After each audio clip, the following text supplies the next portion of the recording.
আপনারা আসবেন হয়েছে নাকি আসর পড়তে হবে তাহলে এখানে ঠিক হবে, কাজটা ধ্যান হবে না।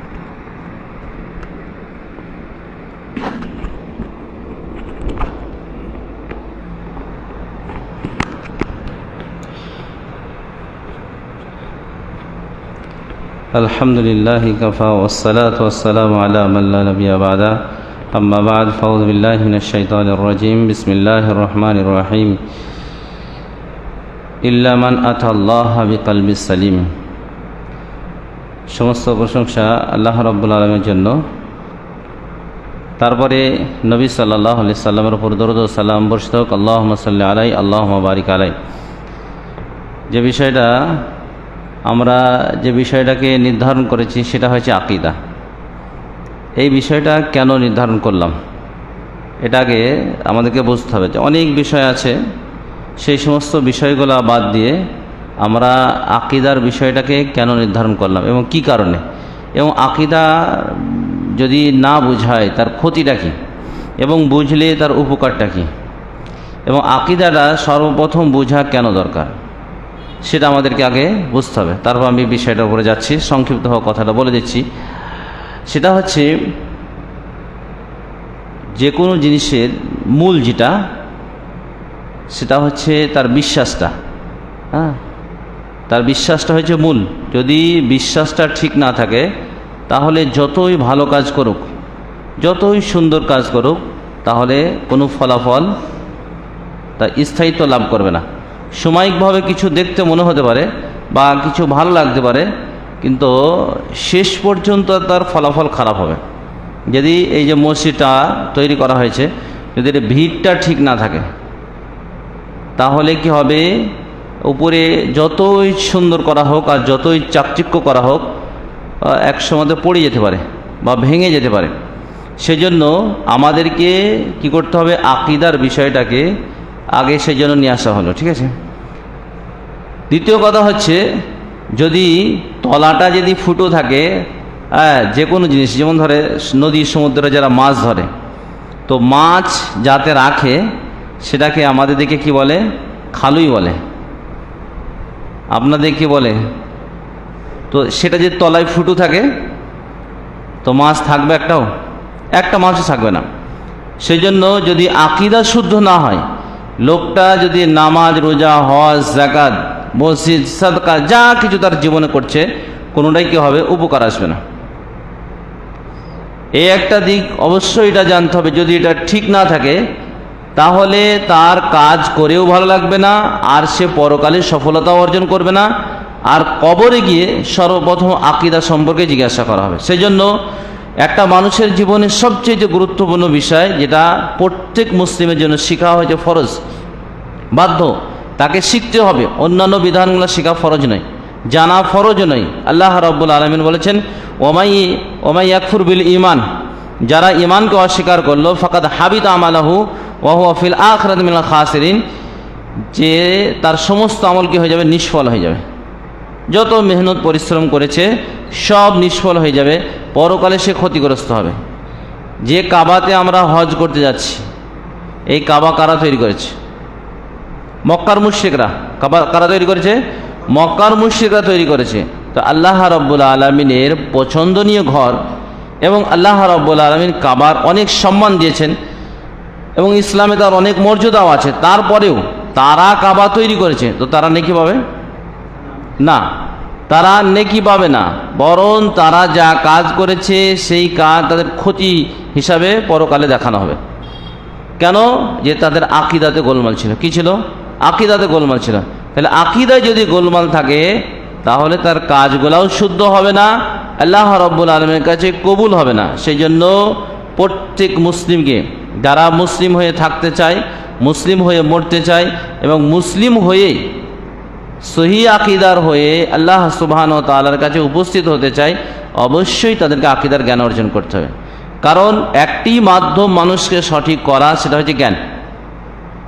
জ্ঞানের মাধ্যমে তো মানুষ সঠিক হতে পারবে। ভুল আর অন্যায়, ন্যায় আর অন্যায় যদি পার্থক্য না করতে পারে, তাহলে কোনো দিনই কি হবে, সে সঠিক জায়গায় পৌঁছাতে পারবে না। সেজন্য একটা আয়াত এসে সূরা শুআরাতে আল্লাহ রাব্বুল আলামিন বলেছেন, লা ইয়ানফাউ মালুন ওয়ালা বানুন, কাল কিয়ামত দিবসে তাদের মাল ধন এবং তাদের সন্তান কোনো কাজে লাগবে না, ইল্লা মান আতা আল্লাহ বিকালবিস সালিম, তবে তাদের উপকার আসবে যারা সুস্থ দিল নিয়ে আসবে। কি হবে? সুস্থ অন্তরকে নিয়ে আসবে, হৃদয়কে যারা সুস্থভাবে নিয়ে আসবে। এখন অসুস্থ দিল হচ্ছে কাদের? কাফেরদের, মুনাফিকদের। তাদের ব্যাপারে আল্লাহ রাব্বুল আলামিন কোরআনে বলেছেন যে তাদের অন্তর হচ্ছে কি, ফি কুলুবিহিম মারাদ, তাদের অন্তরে কি আছে? অসুখ আছে। অসুখটা কি? সন্দেহ অসুখ। কিসের অসুখ? সন্দেহর অসুখ। এই সন্দেহর কারণেই মুনাফিকরা কিন্তু জান্নাতে যাবে না। কবরে যখন জিজ্ঞাসা করা হবে তিনটি প্রশ্ন, তো মুনাফিকরা তিনটি শব্দ এসছে, আম্মাল কাফের, আবিল মুরতাদ, আবিল মুনাফিক।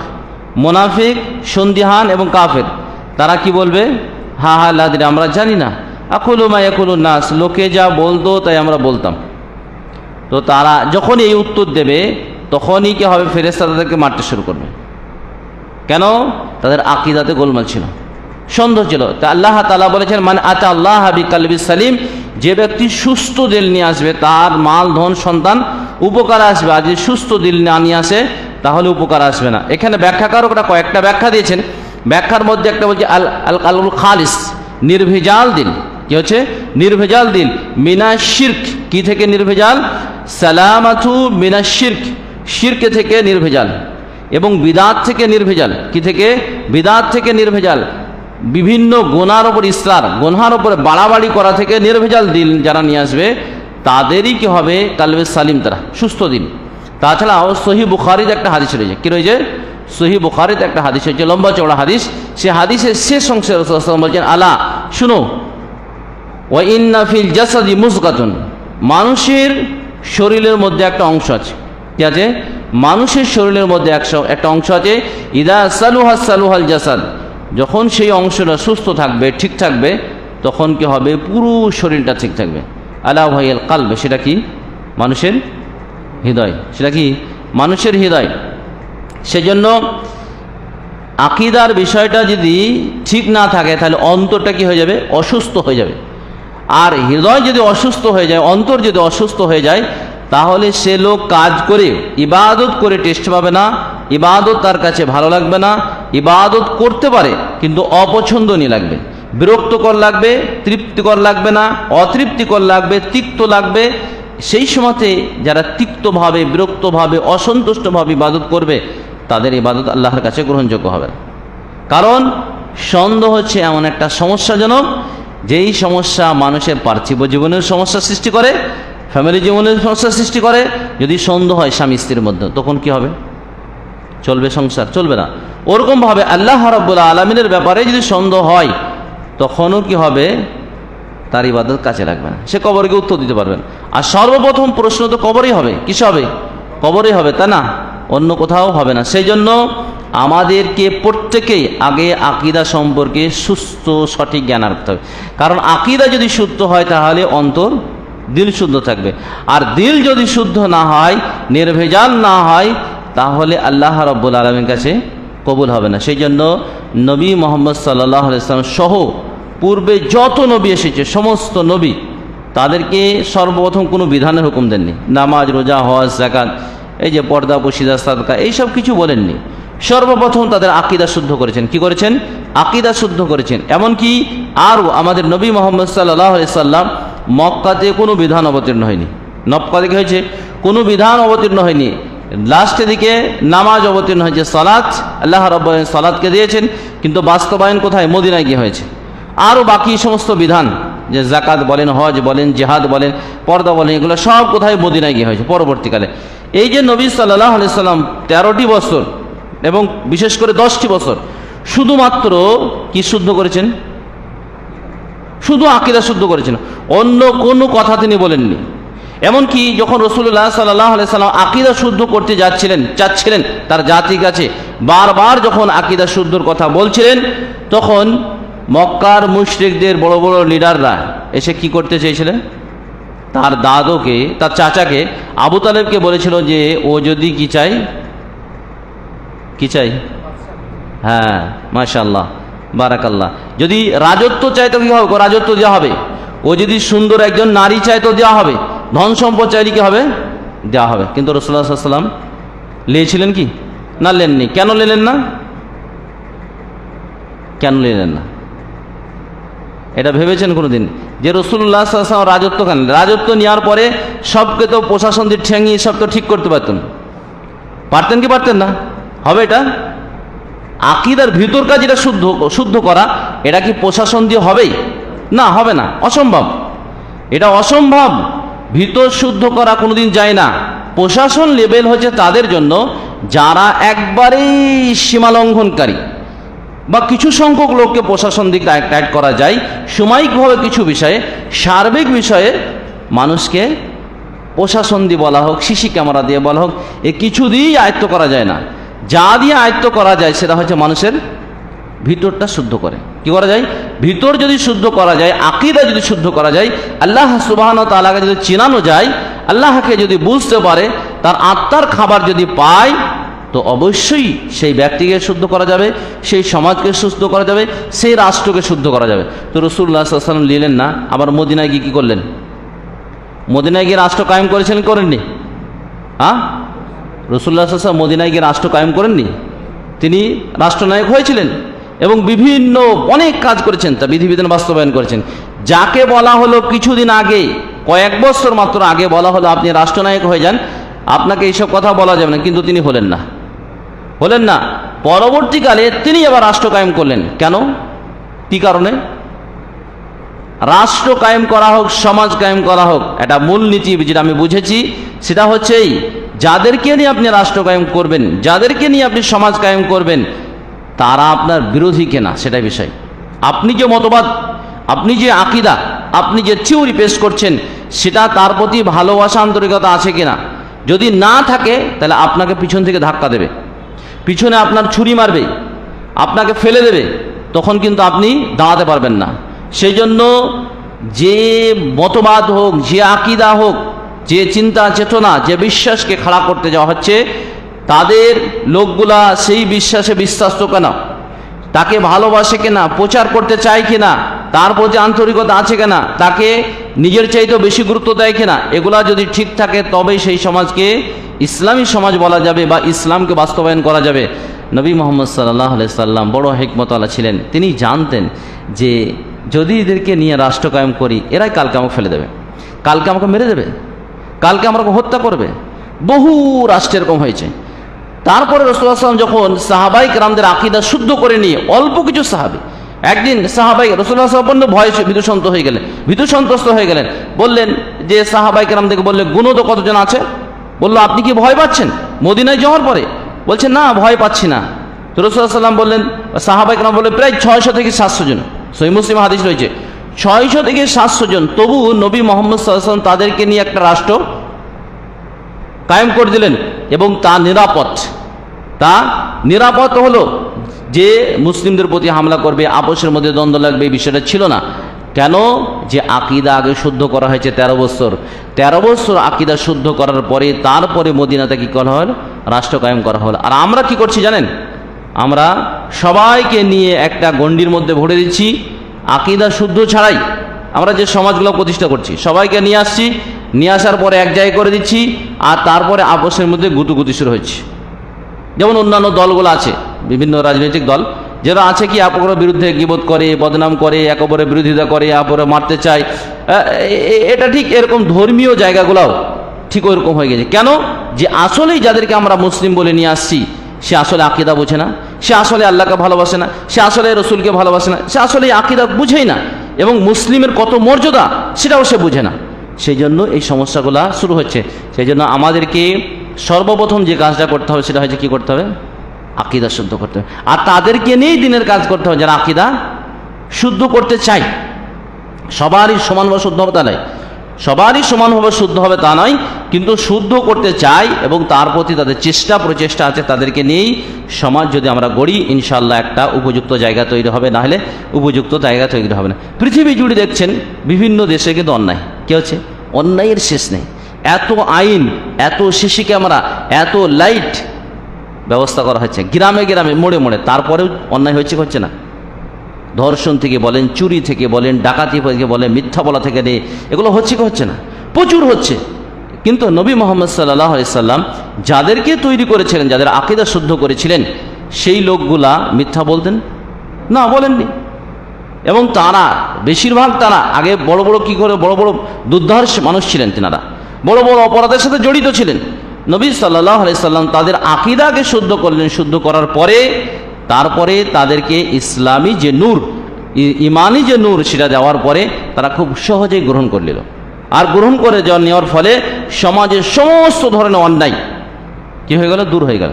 সমস্ত ধরনের অন্যায় দূর হয়ে গেল এবং একটা সুস্থ সমাজ প্রতিষ্ঠিত হলো, যা তৃপ্তিকর। আমরা সবাই কিন্তু চাই তৃপ্তি, সব মানুষই চায় তৃপ্তি।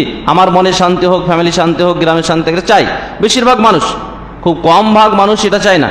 কিন্তু এর জন্য বহু ত্যাগ স্বীকার করতে হয়। কি করতে হয়? বহু ত্যাগ স্বীকার করতে হয়, বহু মেহনত পরিশ্রম করতে হয়। নবী সাল্লাল্লাহু আলাইহি সাল্লাম তায়েফে যখন গেলেন, তাদেরকে নামাজ পড়তে বলেছিলেন নাকি রোজা করতে বলেছিলেন না হজ কি করতে বলেছিলেন? তাদেরকে শুধু আকীদা শুদ্ধ কথাই বলেছিলেন, যে আকীদা শুদ্ধ করার কথাই বলে। আর তার জন্য তারা কি করলো? মারতে লেগে গেল। মুসনাদে আহমদে আছে, রাসূলুল্লাহ সাল্লাল্লাহু আলাইহি সাল্লাম বাজারে গিয়ে বলছে, কুলু লা ইলাহা ইল্লাল্লাহ ফাতুফলিহু, তোমরা লা ইলাহা ইল্লাল্লাহ বলো, তাহলে কি সফল হবে। আর পিছনে পিছনে তার চাচা আবু লাহাব বলছে, হাদা সাবি, এ বেদিন, এ হচ্ছে কি? বেদিন। লোকে বলছে এই বাকে, বলছে ইনি হচ্ছে ভাতিজা, ইনি হচ্ছেন চাচা। তো দেখেন কথাটা, নবী সাল্লাল্লাহু আলাইহি সাল্লাম আকীদা শুদ্ধ করতে চাচ্ছিলেন, আর তারা নিজের চাচা বিরোধিতা করছিল। কারণ মানুষের চিন্তা চেতনা, আকীদার যদি পরিবর্তন না করা যায়, শুদ্ধকরণ যদি না করা যায়, কোনোদিন ব্যক্তিকে টিকিয়ে রাখা যাবে না। আপনি যতই তাকে চেষ্টা করেন, কোনোদিন টিকানো যাবে না। সেই জন্য এই বিষয়টাকে বেশি আলোচনা দরকার। আর ওই জন্য বিষয়টাকে মনোনীত করা হয়েছে যে আমরা বহুদিনকার আহলে হাদিস, জানেন, বহুদিনকার আহলে হাদিস সমাজে বসবাস করছি। তারপরে আল্লাহ আমাদেরকে হেফাজত করুক, আল্লাহু মুস্তাআনু, আল্লাহ রাব্বুল আলামিন আমাদেরকে হেফাজত করুক। এমন বহু কাজ রয়েছে, বহু কাজ যা কুফরের সাথে মানুষকে জড়িয়ে দেয়, যা মানুষের ঈমানকে নষ্ট করে দেয়। কারণটা হচ্ছে আমাদের আকীদা সম্পর্কে আলোচনা নাই, তৌহিদ সম্পর্কে আলোচনা নাই, ঈমান সম্পর্কে আলোচনা নাই।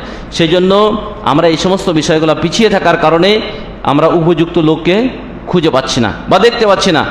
আর হাদিস কোরআনের মানদণ্ডে সত্যিকার আকীদা সম্পূর্ণ লোকের প্রচুর অভাব। লেবেল অথবা নামে অনেক কিছু আছে, লেবেল অথবা নামে অনেক কিছু মুসলিম দেখতে পাচ্ছি। সত্যিকারে আকীদা যদি শুদ্ধ হয়, তাহলে আল্লাহ রাব্বুল আলামিনকে আমরা অনুভব করতে পারবো। আর আমাদের যে শরীর আছে, একটা হচ্ছে গোস্ত মাংস দিয়ে গঠিত, আর তার ভেতরে একটা আত্মা বলে একটা জিনিস আছে। এই আত্মাটা তখনই সুস্থ থাকবে যখন আকীদা শুদ্ধ থাকবে। কী হবে?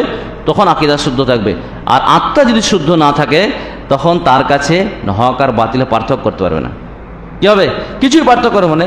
করলাম তা কি হলো, পাপ করলাম তা কি হলো, কিছু মনেই হবে না। আর পাপ করলেই কি হবে? সমাজ কলুষিত হবে।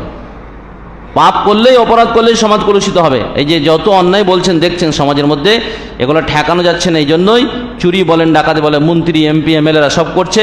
মেন কারণ হচ্ছে ওটাই, যে আকীদা শুদ্ধ না থাকার কারণে। যদি একটা আকীদা সম্পূর্ণ দেশে, যদি তাদের বাদশা থেকে নিয়ে তাদের যত নেতৃত্ব আছে, তারা যদি আকীদা সম্পূর্ণ মানুষ হয়, তাহলে চুরি ডাকাতি অনেক কমে যাবে। অনেক পার্সেন্টে অনেক কমে যাবে। তাতে হয়তো 5% থাকতে পারে বা 2% থাকতে পারে। আকীদা সেই জন্য আমাদেরকে বেশি বেশি করে জানতে হবে এবং বুঝতে হবে। সেই জন্য আল্লাহর কাছে আমরা সবসময়তেই আল্লাহর কাছে দোয়া করবো যে আল্লাহ আমাদেরকে আকীদা বুঝা এবং আকীদার উপরে টিকে থেকে, সহিহ আকীদার উপরে টিকে থেকে আমাদের জন্য আল্লাহ তাআলা মৃত্যু করেন। আল্লাহুম্মা আমিন। এবার আকীদা কাকে বলে সেই বিষয়টা চলেন এবার আস্তে আস্তে।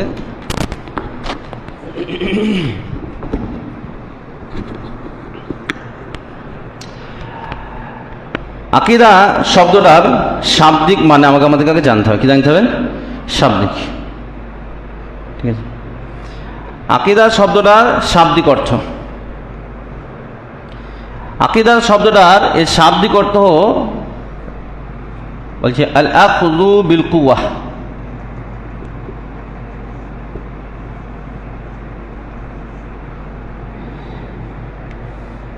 আল আখযু বিল কুওয়া শাব্দিকভাবে বলা হয় কোনো জিনিসকে শক্তভাবে ধরা। কি হচ্ছে? শক্তভাবে ধরা। আর রবাত বলা হয় কোনো জিনিসকে মজবুত করে ধরা। আর একটা অর্থ বলে, সেটা হচ্ছে শক্ত করে গিঁট দেওয়া, দড়িতে শক্ত করে গিঁট দেওয়া। একে আরবিতে কি বলা হয়? আকদ বলা হয়। কি বলা হয়? আকদ বলা হয়। তাহলে আকীদা শাব্দিকভাবে এর অর্থ বোঝায় কি, যে কোনো জিনিসকে মজবুত ভরে ধারণ করা বা ধরা বা কি করা, গিঁট দেওয়া। বিবাহ শাদীকেও বলা হয় আকদে নিকাহ বলা হয়, জানেন? আকদে নিকাহ কেন? যে বিবাহ শাদীতে কেউ হয় এক অপরের সাথে সম্পর্কটা সেইভাবে করে গড়ে দেওয়া হয়। তো আকীদার শাব্দিক অর্থ কি বললাম? মানে মজবুত করে ধারণ করা, মজবুত করে ধারণ করা বা ধরা। বুঝতে পারা গেল? তাহলে আকীদার পরিভাষায় বলা হয় মা ইয়ানাকিদু আলাইহি কালবুল মারি, মা ইয়ানাকিদু আলাইহি কালবিল মারু, যেটা মানুষের অন্তর ধারণ করে। কি করে? মানুষের অন্তর ধারণ করে। ওয়ায়াত্তাখিযুহু দীনান, এবং সেটাকে তার কি মনে করে? দিন মনে করে। কি মনে করে? দিন। দিন মানে সেটাকে তার বিশ্বাস বা ধর্ম মনে করে। ওয়ালা ইয়াতারাক্কু ইলাইহি শাক, কোনো রকম ভাবে সন্দেহ করে না। কি করে না? কোনো রকম ভাবে সন্দেহ করে না। আরবিতে তাকে বলা হয় কি? আকীদা। কি বলে? তাকে বলে আকীদা। তাহলে মানুষের অন্তর যেটা ধারণ করে, যেটাকে তার দিন মাযহাব মনে করে, চলার পথ মনে করে, এবং সেখানে কোনো রকম ভাবে সন্দেহ করে না, তাকে কি বলা হয়? আকীদা বলা হয়। ভাই বুঝতে পারছেন? কি নাম আপনার? কোথায় বাড়ি আপনার? জি, ইলামবাজারে। এখানে কোথাও থাকেন নাকি? কোথায় থাকেন? ও মাশাআল্লাহ। কোথায় পড়াশোনা করছেন? মাঠফলসাই। মাশাআল্লাহ, বারাকাল্লাহ। তো আকীদা কি বলছে? যেটা মানুষের অন্তর ধারণ করে এবং সেটাকে তার দিন এবং মাযহাব মনে করে, চলার পথ মনে করে, আর সেখানে কোনো রকমভাবে সন্দেহ করে না, তাকে আরবিতে কি বলা হয়? আকীদা বলা হয়। তাকে কি বলা হয়? আকীদা বলা হয়। এবার সব মানুষের কিন্তু আকীদা আছে। কোনো মানুষ আকীদাবিহীন আছে কি? না, কোনো মানুষ নেই। যেই বলে, নাস্তিকদেরও একটা আকীদা আছে। হ্যাঁ, নাস্তিকদের আকীদা আছে এখানে? কি আকীদা আছে নাস্তিক? কি আছে? তারা মনে করে যে পৃথিবীর কোনো পরিচালক নাই। মনে করে, কি করে না, যে পৃথিবীর কোনো ভগবান ঈশ্বর বলতে কিছুই নেই, সব আপনা আপনি হচ্ছে। এটা মনে করে, কি করে না? তো আকীদা তাদেরও কি আছে? এটাই তাদের আকীদা। যেটাকে তার কি মনে করে, ভিতরে এসে যেটাকে ধারণ করে সেটাই তার। তাহলে নাস্তিকদের আকীদা কি হলো? যে এইসব ঈশ্বর টিশ্বর কিছু নেই, ও আপনা আপনি কি করছে, সব কিছু ঘুরছে, সব কিছু চলছে, এটাই হচ্ছে তার আকীদা। ওরকমভাবে অমুসলিমদের আকীদা আছে। আমাদের দেশে যারা হিন্দু, তাদেরও তো একটা আকীদা বিশ্বাস আছে। এটাই আকীদা বিশ্বাস অবশ্যই আছে। তারা মনে করে যে মানুষ মরে যাওয়ার পরে আবার কি হয়? দ্বিতীয়বার জন্ম লাভ করে পৃথিবীতে। যদি ভালো কাজ করে তাহলে কি হবে? মানুষের জন্ম করবে। আর যদি খারাপ করে তাহলে কি হবে? তেলাপোকা বা ইত্যাদি, কুকুর শিয়াল এইসব হয়ে জন্ম। তাহলে এটাও তাদের একটা আকীদা। এটাও হচ্ছে কি? আকীদা।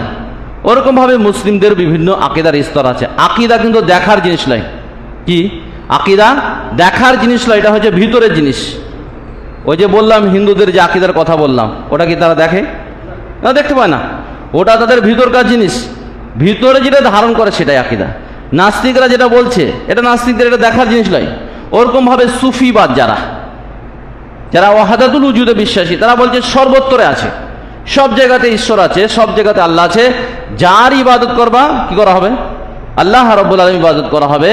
এবং কি আমাদের দেশে যারা হিন্দু আছে, তাদের আকীদা কি? যে সর্বত্র ঈশ্বর আছে, সবের ভিতরে ঈশ্বর আছে, সববারই পূজা করলে বা সেবা করলে ঈশ্বরের পূজা করা হবে। এটা আকীদা আছে কি নাই? তাহলে তাদেরও একটা আকীদা আছে। প্রত্যেক মানুষের কি আছে? আকীদা আছে। বুঝতে পারছেন তো নাকি? বোঝা যাচ্ছে তো?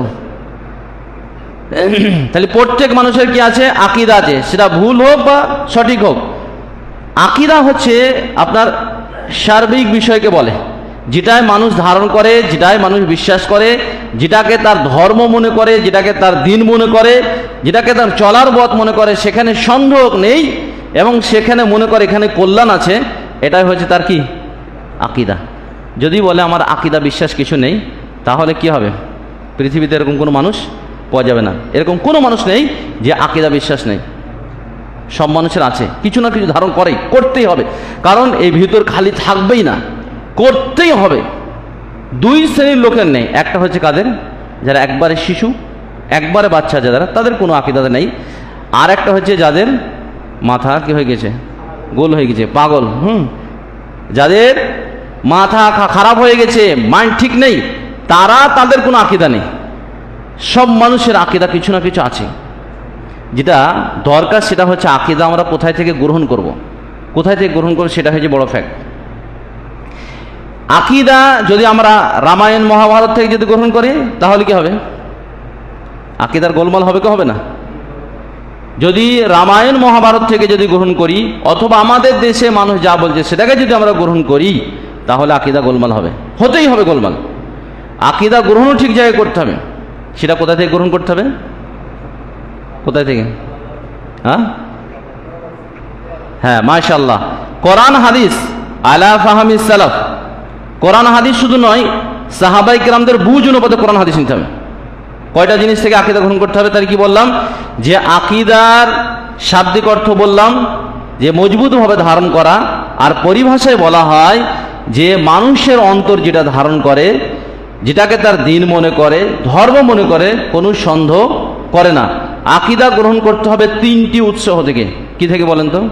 তিনটি। কি? কোরআন, হাদিস, একটা হচ্ছে কি কোরআন, একটা হচ্ছে কি কোরআন, আর একটা হচ্ছে কি হাদিস, আর একটা হচ্ছে আলা ফাহমিস সালাফ।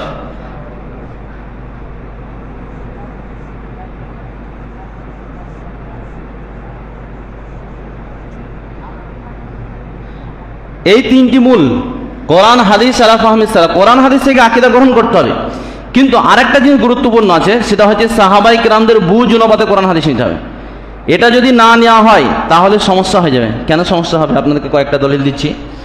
যে আকীদা রাসূলুল্লাহ সাল্লাল্লাহু আলাইহি ওয়াসাল্লাম বলেছেন কি, হাদিস আপনারা বহুবার শুনেছেন যে আমার উম্মতের মধ্যে কয় ভাগ হবে? 73 ভাগ হবে। কয়টা?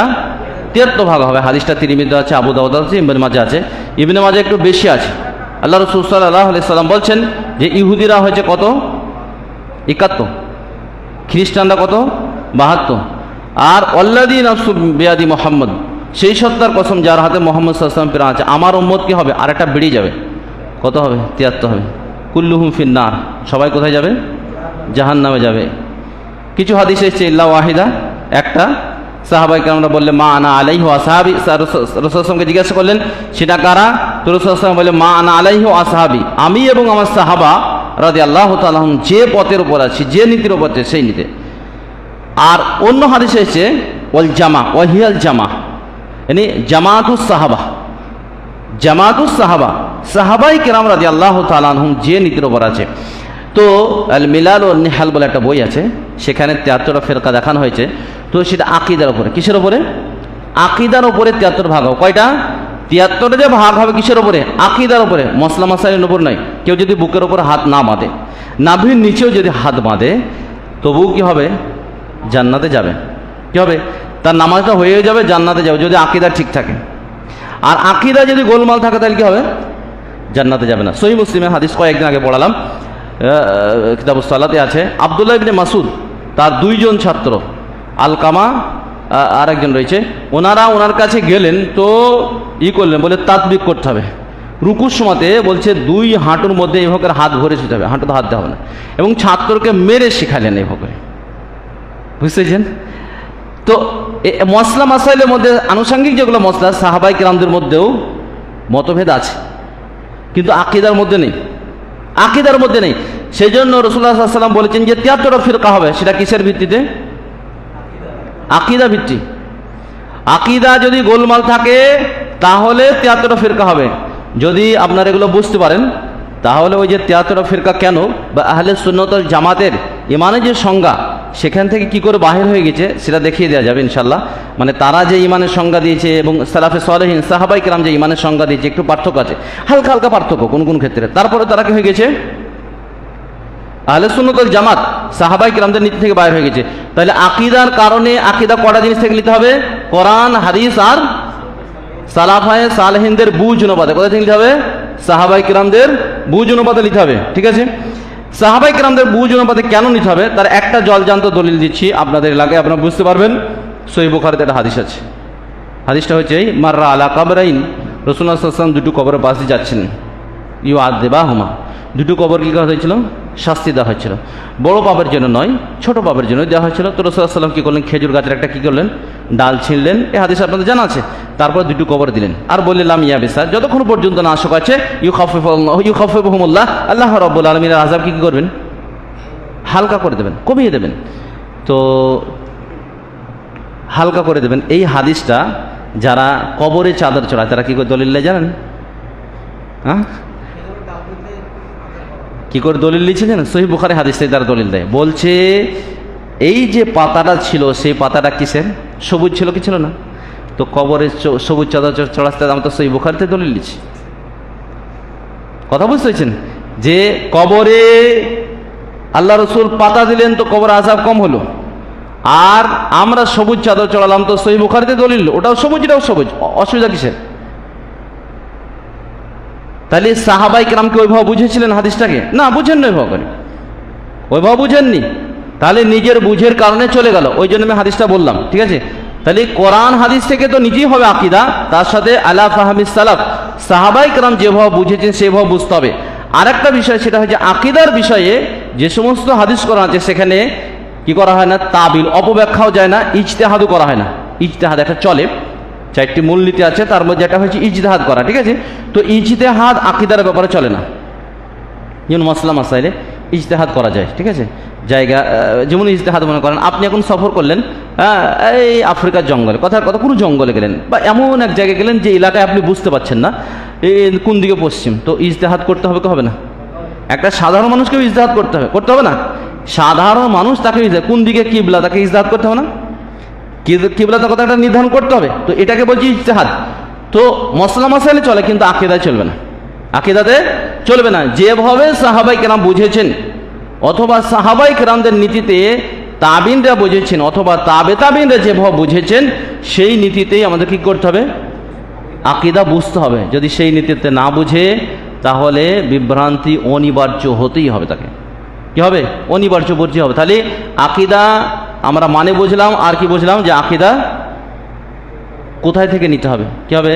কোথায় থেকে নিতে হবে? কি বললাম বলেন তো, মনে থাকবে তো? কি বলেন? কোরআন হাদিস সাহাবায়ে কেরামদের বা সালাফদের বুঝ অনুপাতে নিতে হবে। নিজের মতন বুঝলেই কি হবে? পথভ্রষ্ট হয়ে যাবে। আল্লাহ তাআলা বলেছেন ফাইন আমানু বিমিসলি মা আমানতুম বিহি ফাকাদিহি তাদাউ, যদি তারা ইহুদি খ্রিস্টান এবং পরেকার লোকেরা তোমাদের মতন যদি ঈমানকে বুঝে তাহলে হিদায়াত পাবে। কাদের মতন? সাহাবায়ে কেরামদেরকে বলছেন। সূরা বাকারাত আছে 130 নম্বর সমতা আয়াতটা।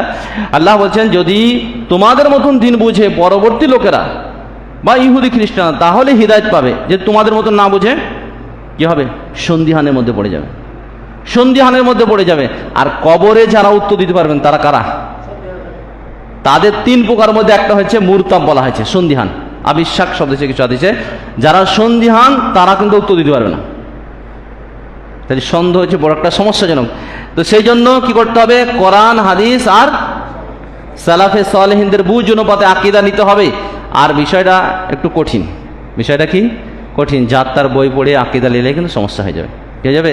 যাত্রার বই পড়ে আকীদা নিলে বড় সমস্যা হয়ে যাবে। সেই জন্য আকীদা নেওয়ার সময় আমাদেরকে ভালো লক্ষ্য করতে হবে যে এই যে আকীদাগুলো পেশ করা হচ্ছে সেগুলো কি কোরআন হাদিস এবং সাহাবাই কেরামকে এইভাবে বুঝেছেন না বুঝেননি, না ভুলভাবে বুঝেছেন বা অন্যভাবে বুঝেছেন, এটা কিন্তু খুব লক্ষ্য রাখতে হবে। যদি এটা আমরা না বুঝি বা এটা আমরা যদি না লক্ষ্য রাখি তাহলে কি হয়ে যাবে? ওখানে ভাইরাস ঢুকে যেতে পারে আর তখনই কি হয়ে যাবে? আকীদার গোলম হবে। তাহলে আমরা আকীদা কোথায় নিতে হবে সেটা বুঝতে পারলাম। এবার আর একটা জিনিস, সেটা হচ্ছে আকীদা দুই ধরনের। একটা হচ্ছে আকীদা দুই প্রকার। কয় প্রকার? দুই প্রকার। একটা হচ্ছে সহিহ আকীদা আর একটা হচ্ছে কি? বাতিল আকীদা। সহিহ আকীদা আর বাতিল আকীদা। এবার বাতিল আকীদাতে ওই যে 73টা ফিরকা বলা হয়েছে না, ওই 73টা ফিরকার কথা, বাকি অমুসলিমরা সবই তো বাতিল আকীদার মধ্যে। ঠিক আছে, তাদেরও একটা আকীদা রয়েছে, তাদের শুধু একটা ফিরকা যেটা হবে সেটাই সহিহ আকীদা হবে। সেটা কারা? সাহাবায়ে কেরামদের যে নীতির ওপরে যারা ছিল থাকবে তারাই হচ্ছে কি সহিহ আকীদার মানুষ। তাহলে 73টা এরা কিন্তু মুসলিম, এই যে আরও 72টা থাকবে এরা কিন্তু মুসলিম। তাহলে সহি আকিদার মধ্যে একটা ফিরকা পড়বে, আর বাকি 72টা ফিরকা এবং যত মুসলিম আছে ইহুদি খ্রিস্টান সব কি হবে? বাতিল আকিদার মধ্যে পড়ে যাবে। কি হবে? বাতিল আকিদার মধ্যে পড়ে যাবে। এবং কেন পড়বে সেগুলোও কারণ আছে, ঠিক আছে? তাহলে আকিদা কয় ভাগ হলো? 2 ভাগ। একটা হচ্ছে সহি,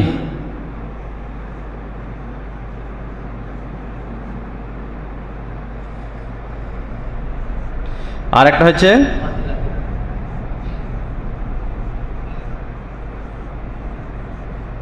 বাতিল। সহি আকিদা এবং বাতিল আকিদা। এবার আমাদের সাধারণ মানুষ যারা, তাদেরকে কোনটা বুঝতে হবে?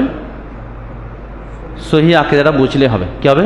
সহি আকিদাটাই ভালো করে বুঝলেই হবে, বাতিল আকিদা না বুঝলেও চলবে, তবে আলেমদেরকে বুঝতে হবে। যারা আলেম এবং যারা অনেক গভীর জ্ঞান অর্জন করতে চান তেনাদেরকে এসব বাতিল আকিদাও বুঝতে হবে। কারণ কোথায় মানে গোলমাল আছে সেটা যদি না বুঝতে পারে তখন সমস্যা হয়ে যাবে। এই কারণটা হচ্ছে যেমন খারেজিদের আকিদা, খারেজিদের আকিদা আর আহলে সুন্নাতের আকিদা প্রায় সংজ্ঞা কাছাকাছি এক।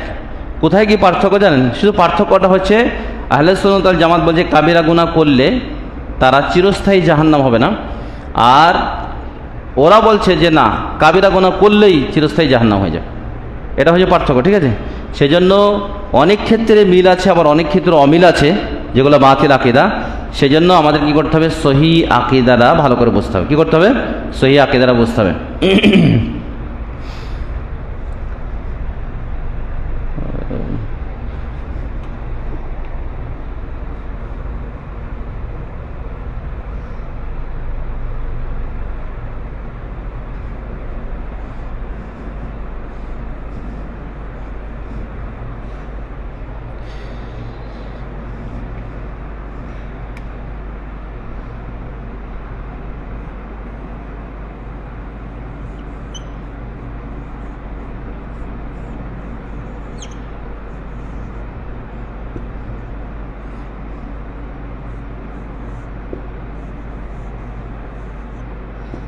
সহি আকিদা আর বাতিল আকিদা।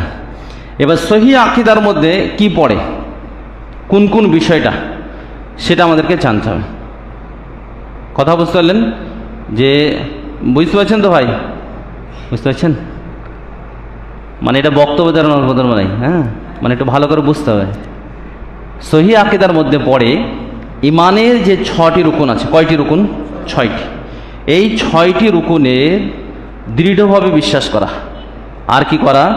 যেগুলো রাসূলুল্লাহ সাল্লাল্লাহু আলাইহি ওয়াসাল্লাম এবং আল্লাহ রাব্বুল আলামিন গায়বী বিষয় বলেছেন সেগুলোতে দৃঢ়ভাবে বিশ্বাস করাকে বলা হয় সহিহ আকীদা। কি বললাম?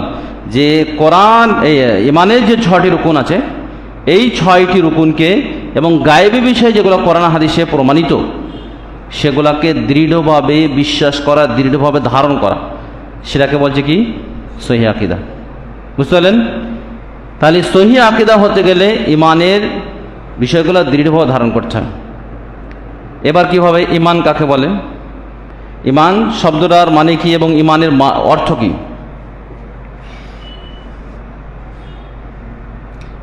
এইটা থেকে আসছে কি? ইমান। ইমানের মানে কি বলেন? ইমানের মানে হচ্ছে কি? মাশাআল্লাহ, ইমানের মানে কি করা? স্বীকৃতি দেওয়া বা স্বীকার করা, শাব্দিকভাবে বলা হয়। কারণ এর বিপরীত শব্দ হচ্ছে কি? অস্বীকার করা। এর বিপরীত শব্দ কি? অস্বীকার করা, অমান্য করা, কুফরি করা, যেটাকে বলা হচ্ছে। এই ব্যাপারে বলেছেন কে? আলোচনা করেছেন ইমাম আবু হানিফা রাহিমাহুল্লাহ। তার একটা বই আছে ফিকহুল আকবার, এই বইটা পড়ে নেবেন, ভালো করে বুঝতে পারবেন। ওখানে যেটা আরবি যারা বুঝে তারা, আব্দুল্লাহ জাহাঙ্গীর স্যার ইমানের অর্থ বিশ্বাসী ওখানে করেছেন। আর ইমাম আবু হানিফা বলেছেন হুয়া ইকরার। কি করেছেন? হুয়া ইকরার ও তাসদিক। বিশ্বাসের অর্থটাও তিনি নিয়ে এসেছেন, তবে সেটা কারণবশত আসে। এবং ইমাম ইবনে তাইমিয়া ইমানের ব্যাপারে বিস্তারিত আলোচনা করেছেন, এবং আলোচনা করতে গিয়ে উনি বলেছেন ইমানের মানে হচ্ছে কি? ইকরার, স্বীকৃতি দেওয়া। কারণ ওয়াজিদুহা আল কুফর, ওর বিপরীত শব্দ হচ্ছে কি? কুফরি করা, অমান্য করা, অস্বীকার করা। সেই জন্য ইমানের মানে কি হলো? কি? স্বীকৃতি দেওয়া বা স্বীকার করা। সালেহ উসাইমিন আকীদার অনেক বইয়ের ব্যাখ্যা করেছেন, অনেক বইয়ের, এবং খুব সহজ সরল আরবিতে করেছেন। উনিও অনেক আলোচনা করেছেন, আলোচনা করার পরে বলেছেন একই অর্থ। কি বলেছেন? ইমানে মানে স্বীকার করা বা স্বীকৃতি দেওয়া, ঠিক আছে? আর এই স্বীকার করা বা স্বীকৃতি দেওয়া 5টি জিনিসের মাধ্যমে হবে। কিসের মাধ্যমে? 5টি। অন্তরের কথা, অন্তরের কর্ম, মুখের কথা, মুখের কর্ম, এবং অঙ্গ প্রত্যঙ্গের কর্ম, সবকে মিলে বলা হয় কি? ইমান নিয়ে আসা। সবকে মিলে কি বলা হয়? ইমান নিয়ে আসা। সবকে মিলে কি বলা হচ্ছে? ইমান নিয়ে আসা। অন্তরের কথা, অন্তরের কর্ম, মুখের কথা, মুখের কর্ম, এবং অঙ্গ প্রত্যঙ্গের কর্ম, সবকে মিলে বলা হচ্ছে ইমান। এই যারা মুরজিয়া বলছে, জানেন, মুরজিয়া বলা হয় কুফি এবং আহনাবদেরকে বলা হয়, এরা হচ্ছে মুরজিয়া। এরা বলে যে 2টি জিনিস ঠিক থাকলে ইমানদার হয়ে যাবে। একটি হচ্ছে কি, আকীদা যদি ঠিক থাকে, মানে অন্তরের বিশ্বাস আর মুখে উচ্চারণ করলে কি হয়ে যাবে? ইমান হয়ে যাবে। কিন্তু আহলে সুন্নাত ওয়াল জামাত বলছে না, 3টি জিনিসই লাগবে। কি হবে? 3টি লাগবে, অন্তরেও লাগবে, মুখেও লাগবে, এবং কাজেও লাগবে, ঠিক আছে? এবং এনারা দলিল দিয়েছেন। আর সহিহ বুখারী ঠিক সেইভাবে লেখা হয়েছে। কীভাবে? সহিহ বুখারী সেইভাবে লেখা হয়েছে। ইমাম বুখারী রাহমাহুল্লাহ সবচেয়ে চিন্তা হচ্ছে সূক্ষ্ম চিন্তা, এবং তিনি ঠিক কোরআন হাদিসকে যেভাবে বিচার করা উচিত, সহিহ বুখারী, শুধু সহিহ বুখারী মানেটা পড়লে হবে না, যে সমস্ত শায়েখরা সহিহ বুখারী খুব ভালো করে বুঝেন, সালাফি মানহাজি যেনারা বুঝেন, তিনাদের কাছে যদি কেউ পড়ে সহিহ বুখারী, তো আলহামদুলিল্লাহ সেই ইমান খুব ভালো করে বুঝতে পারবে যে আসলে ইমান কাকে বলা হচ্ছে এবং কি বোঝানো হয়েছে। কারণ ইমাম বুখারী যে সমস্ত শিরোনামগুলো নিয়ে এসেছে খুবই গুরুত্বপূর্ণ জায়গা, হ্যাঁ, এবং ইমান আমলকেও বলা হয়, তিনি একাধিক দলিল দিয়ে তা প্রমাণ করেছেন। তো সেই জন্য কি বলছিলাম, ইমান বলা হচ্ছে কি? স্বীকার করা বা স্বীকৃতি দেওয়া। কি করা? স্বীকার করা বা স্বীকৃতি দেওয়া। বিশ্বাস করা যে অর্থটা, এটা কখনো কখনো আসে, কই করে কখনো কখনো আসে। সেটা কখন আসে? যদি ইমান শব্দর পরে যদি লাম শব্দ হরফে জার বলা হয়, প্রিপোজিশন বলা হয়, যদি লাম আসে তখন বিশ্বাস করার অর্থ আসে। কিন্তু যদি বা আসে, আমান্তু বিল্লাহ যদি হয়, তখন তার অর্থ হবে কি? স্বীকার করা, স্বীকার করা। আর হাদিসের জিবরিলে যেটা এসেছে, যে জিবরিল আলাইহিস সালামকে যখন এসে প্রশ্ন করলো, না, জিবরিল আলাইহিস সালাম যখন মুহাম্মদ সাল্লাল্লাহু আলাইহি ওয়াসাল্লামকে প্রশ্ন করলেন, 5টি প্রশ্ন করলেন, তার মধ্যে হচ্ছে একটি আখবিরনি আনিল ইমান, ইমান সম্পর্কে আমাকে বলেন। তো রাসূলুল্লাহ সাল্লাল্লাহু আলাইহি ওয়াসাল্লাম বলে আনতুমিনা বিল্লাহ। কি বলেছেন? বিল্লাহ বলেছেন। হ্যাঁ, তাহলে এখানেও মানে হচ্ছে স্বীকার করা বা স্বীকৃতি দেওয়া। চলেন তাহলে ইমানের মানে আমরা জেনে নিলাম। কি জানলাম? স্বীকার করা বা স্বীকৃতি দেওয়া। সেটা হচ্ছে 5টি জিনিসের মাধ্যমে হবে। সেটা হচ্ছে কি? 5টি জিনিসের মাধ্যমে হবে। এখন কটি জিনিসের প্রতি ইমান আনতে হয়? 6টি। কি কি? আল্লাহ, 3টে হলো।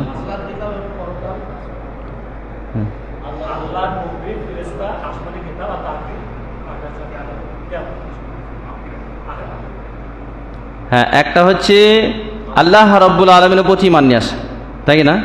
2 নম্বর হচ্ছে ফেরেশতাদের প্রতি ইমান নিয়ে আসা। 3 নম্বর হচ্ছে কিতাবসমূহের প্রতি ইমান নিয়ে আসা। 4 নম্বর হচ্ছে রসুলদের প্রতি ইমান নিয়ে আসা। 5 নম্বর হচ্ছে আখিরাতের প্রতি ইমান নিয়ে আসা। 6 নম্বর হচ্ছে কি? ভাগ্যের ভালো মন্দের প্রতি ইমান নিয়ে আসা। এবার একটা একটা করে ভালো করে বুঝতে হবে। আর দেবো নাকি? আর পড়াবো? হ্যাঁ, শেষ করে দেবো চ্যাপ্টারটা। অতটা গ্রহণ করতে পারবে তো একই দিনে? এখন আল্লাহর প্রতি ইমান আনা বলতে গেলে কি বোঝায় আপনারা বলেন এবার, যে আল্লাহর প্রতি ইমান আনা বলতে গেলে কি বোঝায়? কি করলে আল্লাহর প্রতি ইমান আনা হবে? আল্লাহর প্রতি ইমান আনতে গেলে কি কি লাগবে?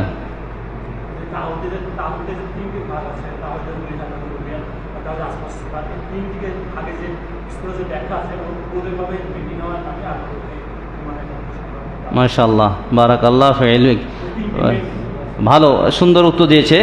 আর একটা জিনিস ওখানে নিয়ে আসতে হবে, সেটা হচ্ছে আল্লাহ রাব্বুল আলামিনের অস্তিত্ব আছে। আল্লাহ রাব্বুল আলামিন নিরাকার নন। 4টি জিনিসের স্বীকৃতি দিতে হবে। কী হবে? 4টি জিনিসের স্বীকৃতি দিলে তাহলে আল্লাহর প্রতি ইমান নিয়ে আসা হবে। 1 নম্বর হচ্ছে আল্লাহর প্রতি ইমান, আল মুরাদু বিল্লাহ, তাই না?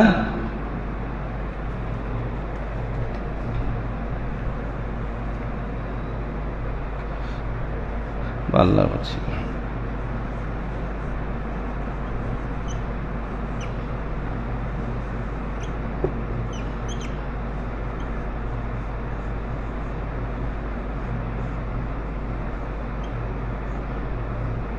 আল্লাহর প্রতি ইমান, তাই না? আল্লাহর প্রতি ইমান আনতে গেলে কয়টা জিনিস লাগবে? 4টি জিনিস লাগবে। 1 নম্বর হচ্ছে আল্লাহ রাব্বুল আলামিন নিরাকার নন, তার অস্তিত্ব আছে। কি আছে? অস্তিত্ব আছে। এর ব্যাপারে কোরআন হাদিসে অনেক দলিল আছে এবং ইমাম আবু হানিফা রাহমাহুল্লাহ বলেছেন, যারা বলবে কোরআনের আল্লাহ রাব্বুল আলামিন তার হাতের কথা বলেছেন। কি বলেছেন?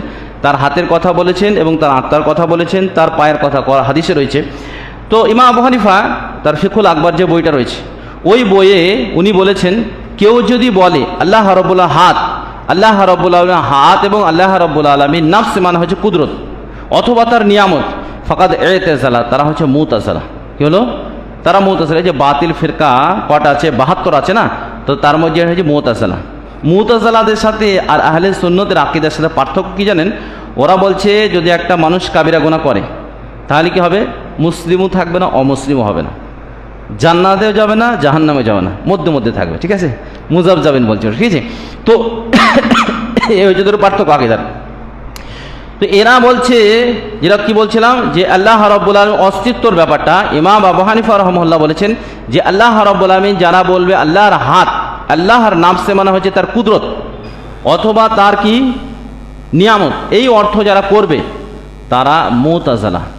আর এই অর্থ আপনি বাংলা তরজমায় যত দেখবেন মাযহাবী নামে আছে, যেমন তাবারাকাল্লাযী বিয়াদিহিল মুলক, এই আল্লাহ এখানে হাতের কথা বলা হয়েছে, আর তার অর্থ করেছে কি? কুদরত। কি হচ্ছে? কি যে মৌলানা সাহেব, তাই নাকি? বাবরকত ওজাত জিসকে কবজা কুদরত মে সালতানাত হয় নাকি? এইভাবে তর্জমা করা আছে যে সেই সত্তার কসম যার হাতে কি রয়েছে, যার হাতে যার ক্ষমতা আছে, মানে করছে কি হাতের লাগে তার ক্ষমতাতে কি আছে? রাজত্ব রয়েছে। তো এই অর্থটাকে ইমাম আবু হানিফা কি বলেছেন? যেটা হচ্ছে মুতাযালাদের অর্থ, এটা কোরআনের অর্থ বিকৃত করা হয়েছে। কেন? আকীদাতে এখানে গোলমাল চলে আসছে। আল্লাহ রাব্বুল আলামিন অস্তিত্বকে কি করা হচ্ছে? নষ্ট করে দেওয়া হচ্ছে। কি করা হচ্ছে? আল্লাহ রাব্বুল আলামিন অস্তিত্বকে নষ্ট করে দেওয়া হচ্ছে, আল্লাহ রাব্বুল আলামিন অস্তিত্বকে অস্বীকার করা হচ্ছে। আর এটা হচ্ছে অমুসলিমদের আকীদা। কাদের আকীদা? অমুসলিমদের আকীদা। সেই জন্য আল্লাহর প্রতি ঈমান নিয়ে আসতে গেলে কয়টি জিনিস লাগবে? 4টি। কয়টি? 4টি জিনিস লাগবে। 1 নম্বর কি? আল্লাহ রাব্বুল অস্তিত্ব আছে। আব্দুল্লাহ ইবনে জারির থেকে হাদিস আছে, তার কোরআন হাদিস একাধিক দলিল আছে। আব্দুল্লাহ ইবনে জারির রাদিয়াল্লাহু তাআলা আনহু বলছেন, কুন্না ইনদান নবী সাল্লাল্লাহু আলাইহি ওয়াসাল্লাম, আমরা একদিন আল্লাহ রাসূল সাল্লাল্লাহু আলাইহি ওয়াসাল্লাম কাছে বসেছিলাম পূর্ণিমা রাত্রিতে। তো বলছেন রাসূল সাল্লাল্লাহু আলাইহি ওয়াসাল্লামকে জিজ্ঞাসা করলেন যে আমরা কি জান্নাতে গিয়ে আল্লাহ রাব্বুল আলামিনকে দেখতে পাবো না? তো সাহাবায়ে কেরামদেরকে রাসূল সাল্লাল্লাহু আলাইহি ওয়াসাল্লাম উত্তর না দিয়ে আবার প্রশ্ন করলেন। কি বললেন? যে যেমন স্পষ্ট দিনে সূর্যকে দেখতে তোমাদের কি হাল তাজামু না, কোনো ভিড়ভাড় হয়, অসুবিধা হয়? যেমন অসুবিধা হয় না পূর্ণিমা রাত্রির চাঁদ দেখতে এবং স্পষ্ট আকাশে সূর্য দেখতে যেমন অসুবিধা হয় না, ওরকমভাবে আল্লাহ রাব্বুল আলামিনকে দেখতে তোমাদের কোনো অসুবিধা হবে না। তাজামুন শব্দ এসেছে, তাতামারুন শব্দ এসেছে, দুটো শব্দ এসেছে। তো কোনো অসুবিধা তোমাদের হবে না। তাহলে আল্লাহ রাব্বুল আলামিনকে দেখা যাবে। কি দেখা যাবে তাহলে যদি অস্তিত্ব না থাকে? আহলে সুন্নাত ওয়াল জামাত বলেছেন যে আল্লাহ রাব্বুল আলামিনের অস্তিত্ব হচ্ছে আল্লাহ রাব্বুল আলামিনের মতন। আল্লাহ রাব্বুল আলামিনের অস্তিত্ব কি? আল্লাহ রাব্বুল আলামিনের মতন কোনো কিছুর মতন নয়। লাইসা কামিসলিহি শাই, তার মতন কোনো কিছু নেই, তার মতন কোনো কিছু নেই। মূলনীতি আছে 3-4টি, সেইটাকে জানতে হবে যে আল্লাহ রাব্বুল আলামিনের অস্তিত্ব হচ্ছে আল্লাহ রাব্বুল আলামিনের মতন। যখন আয়াতুল কুরসিটা আলোচনা হবে তখন ভালো করে বুঝতে পারবেন ইনশাআল্লাহ। তাহলে আল্লাহ রাব্বুল আলামিনের অস্তিত্ব আল্লাহ রাব্বুল আলামিনের মতন, এটা সংক্ষিপ্তভাবে বুঝলেন এখন 1 নম্বর। 2 নম্বর হচ্ছে যে তা রুবুবিয়াতের প্রতি স্বীকৃতি দিতে হবে। কি করতে হবে? স্বীকৃতি দিতে হবে রুবুবিয়াত। রুবুবিয়াত কাকে বলে? রব হিসাবে স্বীকৃতি। রব কাকে বলে? হ্যাঁ, পালনকর্তা। রবের মানে কি? হ্যাঁ, যিনি রব হতে গেলে 3টি জিনিস লাগে। ভালো করে এটা বুঝেন, কারণ কবরে কিন্তু এই প্রশ্নটাই হবে। এখানে গোলমাল থাকলে কিন্তু সব গোলমাল হয়ে যাবে। যিনি হচ্ছেন কি? সৃষ্টিকর্তা, যাকে বলা হয় খালেক। আরবিতে কি বলা হয়? খালেক। যিনি সৃষ্টিকর্তা। সামনের দিকে চলে আসেন, আরো সামনে আসেন আপনারা। ভাই পাখা দিয়ে দেন ওইদিকে।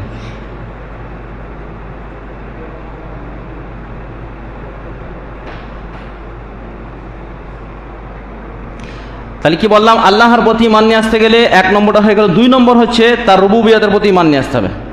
রব কাকে বলে?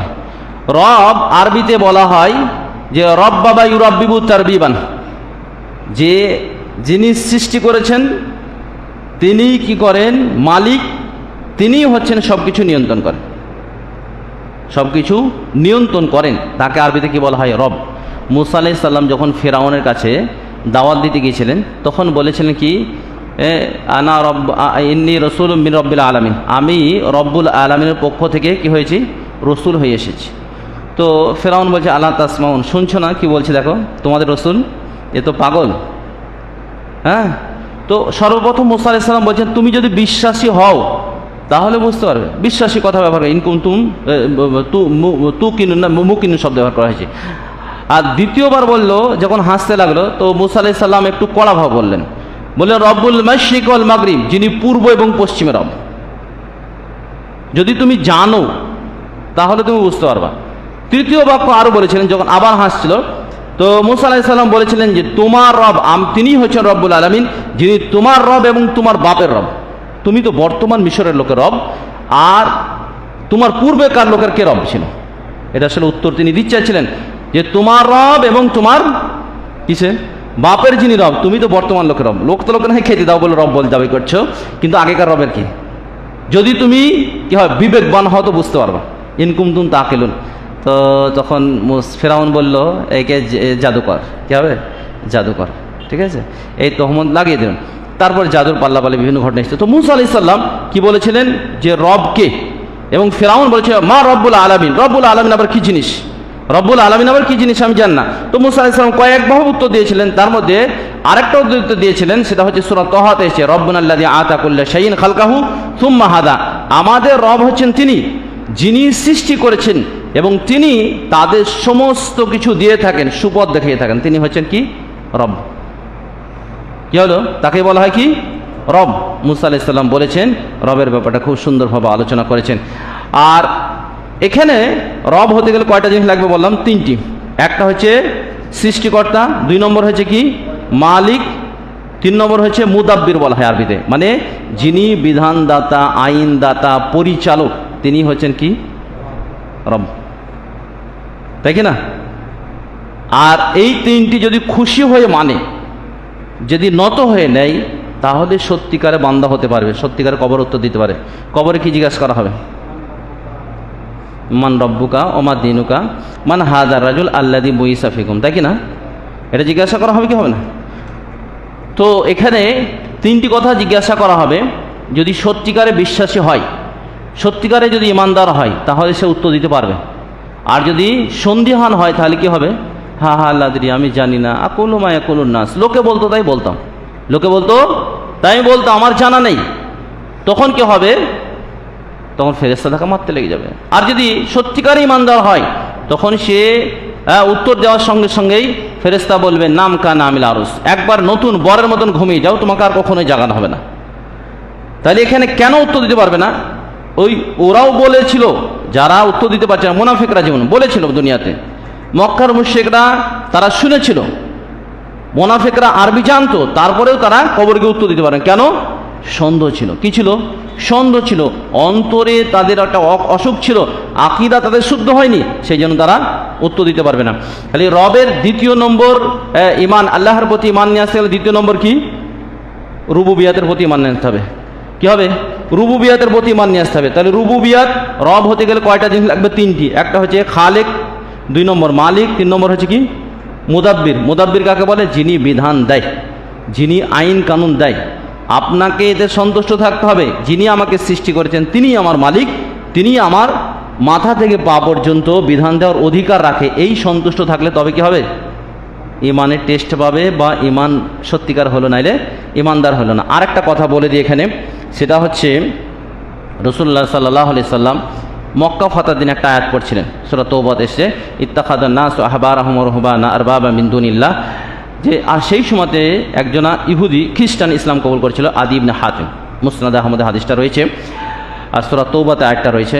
তো উনি বললেন, আল্লাহ রাসূল, আমরা তো আমাদের ধর্মগুরু এবং ধর্মভীরুদেরকে রব বলে তো আমরা মানি না। বললো মানো না? বললো না, আমরা মানি না। তো বললো দেখো, তারা যেটা হালাল করে, আল্লাহ হারাম করেছে, সেটাকে তোমরা মেনে নাও না? বলে হ্যাঁ মেনলি। তারা যেটা হালাল করে আল্লাহ হারাম করেছে সেটা মেনে নাও না? বলে হ্যাঁ মেনে। তারা যেটা হারাম করে আল্লাহ হালাল করেছে সেটা তোমরা মেনে নাও। ওরকম ভাবে ওর বিপরীত তাকেও তোমরা মেনে নাও। আল্লাহ যদি হালাল করে আর তারা যদি হারাম করে সেটা মেনে নাও। আল্লাহ হারাম করেছে, তারা যদি হালাল করে সেটাকে তোমরা মেনে নাও। এর অর্থই হচ্ছে তাকে রব বলে মেনে নাও। কি হবে? এর অর্থ হচ্ছে কি? তাকে রব বলে মেনে নেওয়া। এর ব্যাপারে বিস্তারিত আলোচনা করেছে আব্দুর রহমান বিন হাসান আলে শেখ মোহাম্মদ আব্দুল ওহাবের নাতি, ফাতুল মাজিদ বলে একটা বই আছে, কিতাব তাওহীদের সারা, এখানে অনেক বিস্তারিত আলোচনা করেছে এই ব্যাপারে। ঠিক আছে, তাহলে বিধানদাতা আল্লাহ রাব্বুল আলামিন আমাদের এতে সন্তুষ্ট থাকতে হবে। যদি সন্তুষ্ট না থাকা তাহলে কি হবে? ইমানদার হতে পারবে না। কি হলো? ইমানদার হতে পারবে না। তাহলে 2 নম্বর হয়ে গেল রুবুবিয়াত। 3 নম্বর হচ্ছে কি? উলুহিয়াত। কয় নম্বর হলো তাহলে? 3 নম্বর, 4 নম্বর। 4 নম্বর হচ্ছে, 4 নম্বর হচ্ছে উলুহিয়াত। উলুহিয়াত কাকে বলা হয়? ইলাহা কাকে বলা হয়? ইলাহা কাকে বলে? বলেন আপনারা শুধু। জি, লা ইলাহা ইল্লাল্লাহ মানে বলেন। লা ইলাহা ইল্লাল্লাহর মানে কে বলবেন? কি ভাই আপনারা শুধু বলেন, কি লা ইলাহা ইল্লাল্লাহর অর্থ?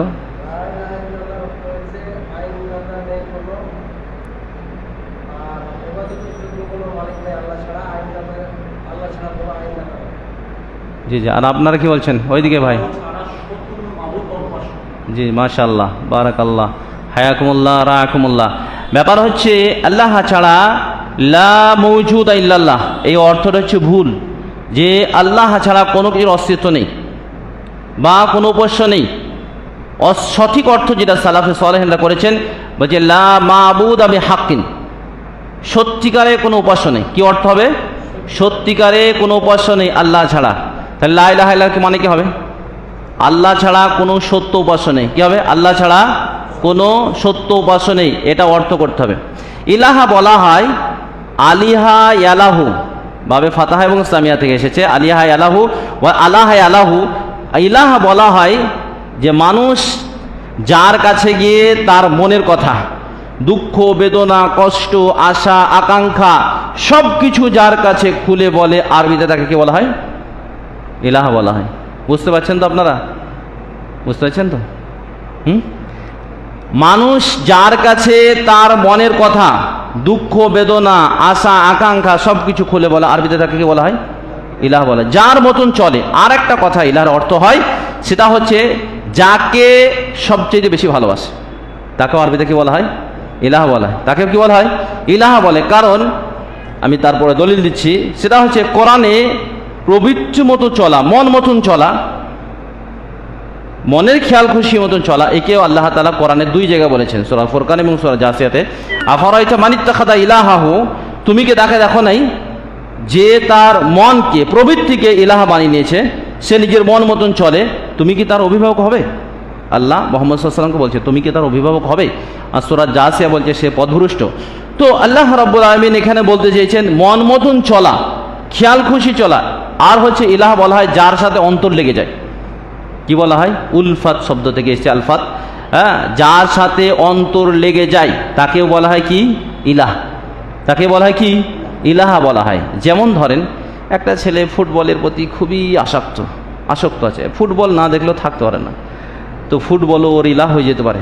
ছোট্ট থেকে ছোট্ট জিনিস এমন মহব্বত করেছে কারোর সাথে যে ওকে না পেলে আর বাঁচবে না, ওকেই পেতে হবে, তো হচ্ছে কি? ওটাই আর ইলাহ হয়ে যাবে। কে হয়ে যাবে? ওটাই ইলাহ হয়ে যাবে। একমাত্র ওকে মানে উদ্দেশ্য মনে করছে, ওটাই তার ইলাহ হয়ে যাবে। মহব্বতের সবচেয়ে অগ্রাধিক দিয়ে দিয়েছে, তো সেই তার ইলাহ হয়ে যাবে।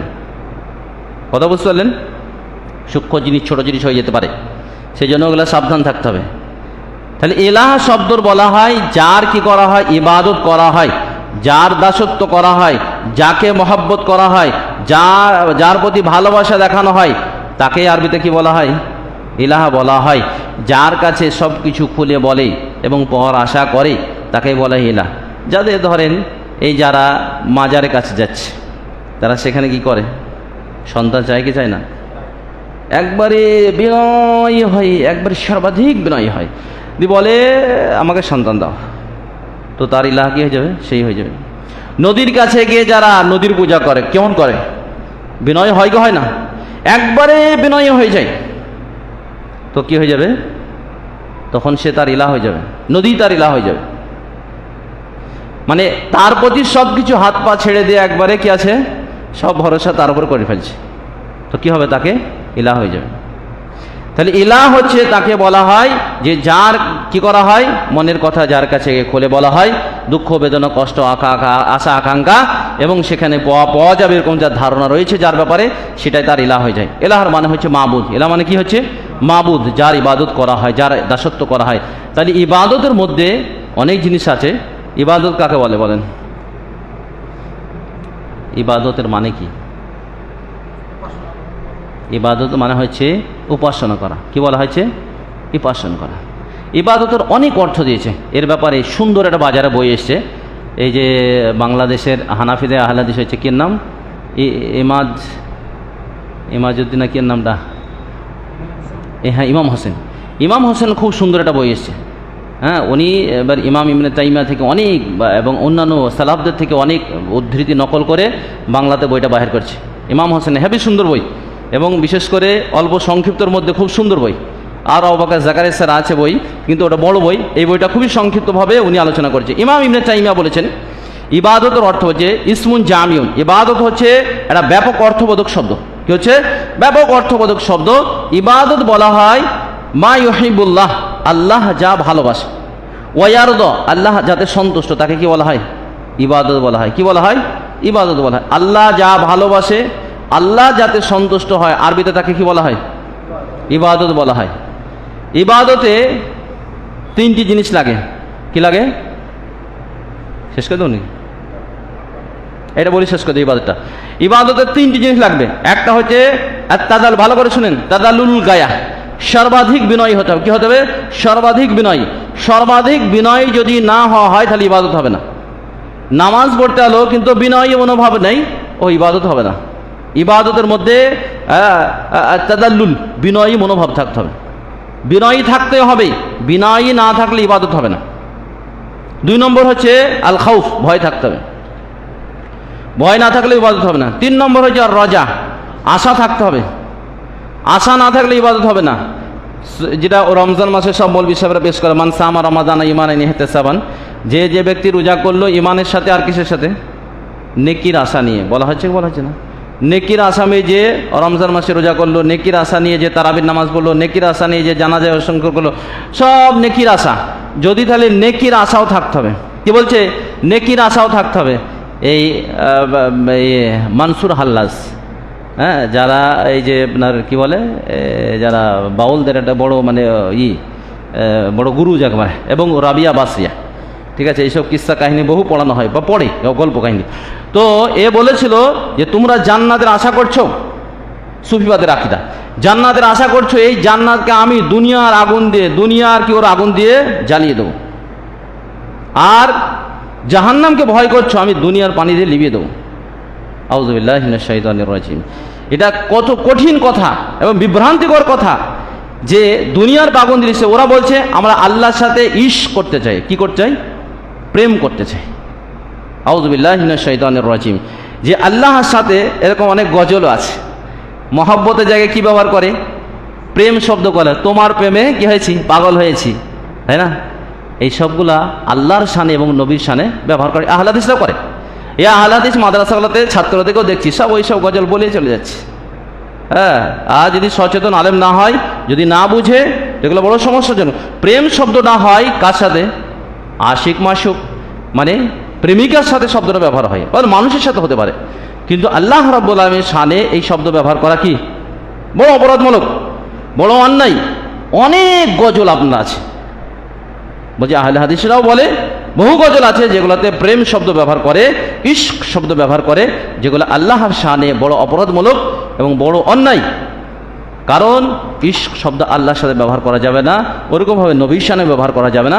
মোহাব্বত শব্দের ব্যবহার করা যাবে, মোহাব্বত শব্দটাই ব্যাপকতা আছে, এই শব্দের ব্যবহার করা যাবে। তো কি বলছিলাম যে ইবাদতের মধ্যে কি জিনিস থাকতে হবে? কয়টা? 3টি। 1 নম্বর হচ্ছে কি? বিনয়ী। 2 নম্বর মোহাব্বত। 3 নম্বর ভয়। ভয় থাকতে হবে, আশা, হ্যাঁ, ভয়, বিনয়ী, ভয়, আশা। যদি এগুলা না থাকে তাহলে কি হবে? ইবাদত হবে না। ও সে উঠা বসাই হবে, হ্যাঁ, কাবা ঘরেও যাওয়া হবে, হ্যাঁ, এবং হাজি জাহাব্বা জুব্বাও দেখানো হবে, কিন্তু ইবাদত বলে গণ্য হবে না। কি হবে? ইবাদত বলে গণ্য হবে না। এই জিনিসটি রুকুন বলা হয়, যে এটা থাকতেই হবে, এ থাকতে হবে, তবেই ইবাদত আল্লাহর কাছে গ্রহণযোগ্য হবে। সেই জন্য আল্লাহকে ভালো করে বুঝতে হবে এবং জানতে হবে। আর একটা কথা বলে শেষ করে দিই, সেটা হচ্ছে সহিহ বুখারীতে হাদিস রয়েছে, রাসূলুল্লাহ সাল্লাল্লাহু আলাইহি ওয়াসাল্লাম বলেছেন, তাইস আব্দুদ দিনার ও দিরহাম, দিনার এবং দিরহামের দাস কি হোক ধ্বংস। ইবাদ শব্দ ব্যবহার, আব্দ শব্দ ব্যবহার হয়েছে। তাইস আব্দুল খামিসা, চাদরের দাস, কাপড়ের দাস ধ্বংস। তো মানুষ কাপড়কে সাজদা করে, কাপড়কে সাজদা করে না দিনার পয়সা কড়িকে সাজদা করে? করে না। ইলাহার অর্থটা এখান থেকে ভালো করে বুঝতে হবে, যে কাপড়কে মানুষ সাজদাও করে না, রুকুও করে না, নতও হয় না কাপড়ের কাছে। কি হয়? এর প্রতি মহব্বত, ভালোবাসা আছে। সর্বাধিক যদি মহব্বত থাকে, ভালোবাসা থাকে, যে দুনিয়া আমার সব কিছু শেষ হয়ে যাক, একটা ভালো ফ্ল্যাট, গাড়ি, বাড়ি, একটা গাড়ি, একটা ভালো বউ, এই হলে হলো, যা কিছু যেদিকে যাই যাক। যদি এরকম চিন্তা ভাবনা হয় যে আমার অর্থ দরকার, আর কিছু দেখা, হালাল হারাম বলা হয়, আল্লাহর বিধান, ও সব কিছু দেখা, পরকাল যাই হোক না কেন, ওই সব চিন্তা ভাবনা নিয়ে শুধু অর্থের প্রতি যদি অতিরিক্ত মহব্বত হয়ে যায়, তাদের ব্যাপারে রাসূলুল্লাহ সাল্লাল্লাহু আলাইহি ওয়াসাল্লাম বদ্দুয়া বলেছেন, তাইস আব্দুদ দিনার ও দিরহাম, তাহলে তার দিরাম যেমন দিরহামের দ্বারা ইবাদতকারী তারা ধ্বংস হয়ে যাক, কাপড়ে যারা ইবাদতকারী তারা ধ্বংস হয়ে যাক। এখান থেকে এলার অর্থটা ভালো করে বুঝেন, যে সূক্ষ্ম থেকে সূক্ষ্ম জিনিসের প্রতিও যদি অতিরিক্ত উলফাত, অতিরিক্ত মহব্বত, ভালোবাসা যদি হয়ে যায় আল্লাহ রাব্বুল আলামিনের চাইতে, তখন কি হয়ে যাবে? তার ইবাদত হবে। কি হয়ে যাবে?